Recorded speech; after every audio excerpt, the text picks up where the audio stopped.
برای مردم مدینه خیال میکنه روزا هستن، اونها کارمانده بود و یا حیوان بودن. اما امروز دختری من شما باطلی پلاس که دل میده راست. کجا شد حیا؟ پیغمبر میگه الحیا من الایمان. کجا شد حیا؟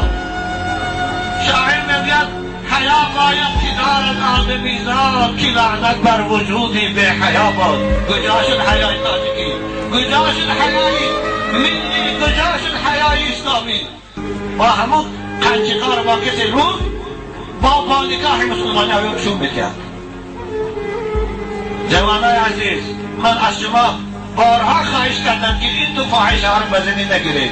و یا مادرم برای فرزندان شما وای حقی مادری ندارد برای بچه شما، برای دخترای شما وای مادر سر حق ندارد.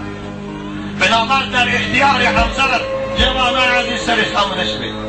در اختیار همسر حتما عیال انتخاب کنه، دختر انتخاب کنه که با آداب باشد، با حیا باشد، با عفت باشد. میلش خواند، میلش کار کند، اما حیا و عفت داشته باشد.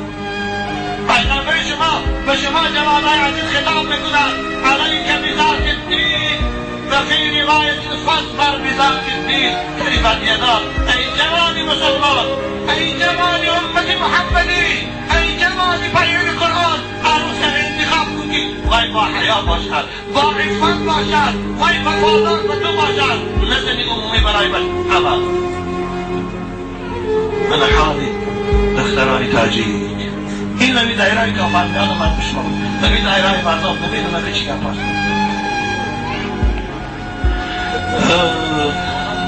بنابر جوانای عزیز، خداوند شما را دوست بدارم.